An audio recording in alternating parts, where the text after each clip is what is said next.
नमस्कार, the such India आप देख रहे हैं। आपके साथ मैं हूं आदित्य कुमार। उत्तर प्रदेश बीजेपी में बड़े बदलाव के संकेत मिल रहे हैं। बीजेपी ने अभी से ही 2024 की तैयारी शुरू कर दी है। सत्ता में योगी आदित्यनाथ हैं, लेकिन संगठन इस समय कमजोर दिखाई दे रहा है। योगी के व्यक्तित्व के आगे संगठन बेबस दिखाई दे रहा है। बीजेपी के प्रदेश अध्यक्ष स्वतंत्र देव सिंह को योगी सरकार में मंत्री बनाया गया है, जिसके बाद उन्होंने अध्यक्ष पद से इस्तीफा दे दिया। स्वतंत्र देव जब तक प्रदेश अध्यक्ष रहे वो योगी के पक्ष में ही बोलते रहे, लेकिन विधानसभा चुनाव के बाद बीजेपी हाईकमान ने स्वतंत्र देव सिंह का कद छोटा कर दिया है। विधान परिषद में नेता का पद स्वतंत्र देव से लेकर केशव मौर्य को सौंप दिया गया है।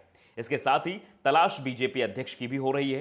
पार्टी को ऐसा अध्यक्ष चाहिए जो योगी आदित्यनाथ के सामने खड़े होने की हिम्मत जुटा सके, संगठन के हक में अपनी ही सरकार से लड़ सके, जिससे कार्यकर्ताओं में उत्साह दिखाई दे। नेता ऐसा हो जो थोपा हुआ ना दिखे, प्रदेश में लोकप्रिय भी हो। केंद्रीय नेतृत्व की प्रदेश बीजेपी अध्यक्ष की तलाश 5 महीने से चल रही है। यूपी विधानसभा चुनाव के बाद से ही नया प्रदेश अध्यक्ष तलाशा जा रहा है, लेकिन ऐसा नाम अभी तक नहीं मिल पाया है जो हर एंगल में फिट होता हो। पार्टी को जातिगत समीकरण को भी ध्यान में रखने की जरूरत है। इन सब के बीच यूपी के डिप्टी सीएम ने संकेत दिए हैं कि वो प्रदेश अध्यक्ष बनने की दौड़ में हैं और वो इस पद को संभालने के लिए तैयार भी हैं। केशव मौर्य ने अपने ट्विटर अकाउंट पर लिखा है कि सत्ता से बड़ा संगठन होता है, यानी संगठन में काम करने का मौका मिलेगा तो वो सत्ता को भी छोड़ सकते हैं। वैसे भी सरकार योगी आदित्यनाथ की है, उनके नाम पर ही बीजेपी ने चुनाव लड़ा था और जीता था। ऐसे में केशव मौर्य को इस बार सरकार में फ्री हैंड नहीं मिला है। ऊपर से विधानसभा चुनाव में वो खुद अपनी सीट हार गए थे।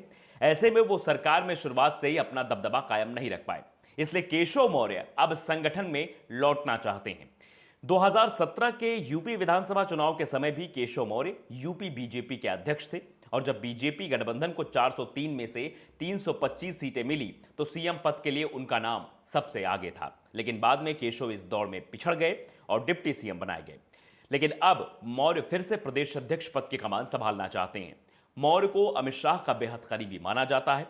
ऐसे में दावा किया जा रहा है कि शाह ने भी उन्हें इशारा दे दिया है कि उन्हें प्रदेश अध्यक्ष बनाया जा सकता है और अगर मौर्य को प्रदेश अध्यक्ष बनाया जाएगा तो फिर उन्होंने डिप्टी सीएम की कुर्सी को छोड़ना ही होगा और मौर्य इसकी तैयारी भी शुरू कर चुके हैं।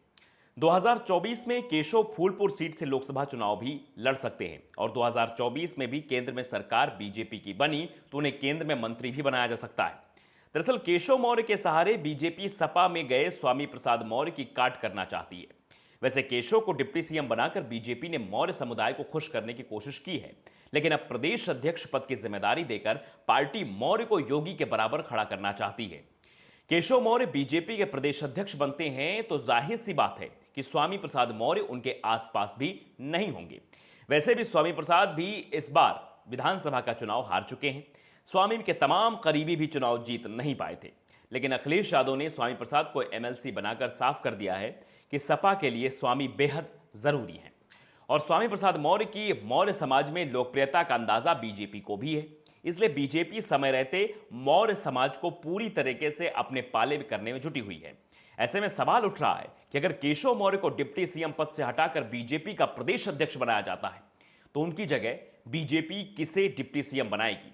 वैसे यह तय माना जा रहा है कि नया डिप्टी सीएम जो होगा वो पिछड़ा वर्ग से ही होगा और वो योगी आदित्यनाथ कैंप का नहीं होगा, बल्कि संघ और बीजेपी हाईकमान की पसंद का होगा। केशव प्रसाद मौर्य की राय भी इसमें महत्वपूर्ण हो सकती है कि आखिरकार डिप्टी सीएम किसको बनाया जाए। तो अब आप समझ सकते हैं कि किस तरीके से केशव प्रसाद मौर्य का कद अब बढ़ने वाला दिखाई दे रहा है। केशव प्रसाद मौर्य को एक विकल्प के तौर पर भारतीय जनता पार्टी देख रही है, क्योंकि 2024 का लोकसभा चुनाव अब लगभग उसकी सुगबुगाहट जो है वो शुरू हो जाएगी और तैयारियां भी शुरू हो जाएंगी। ऐसे में प्रदेश अध्यक्ष का ना होना एक बड़ी समस्या भारतीय जनता पार्टी के लिए है।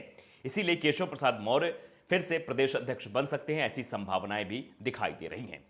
तो अगर आपने द सच इंडिया को सब्सक्राइब नहीं किया है तो सब्सक्राइब जरूर कर लीजिए, बेल आइकन दबाइए ताकि अपडेट के साथ खबरें आप तक पहुंचती रहें।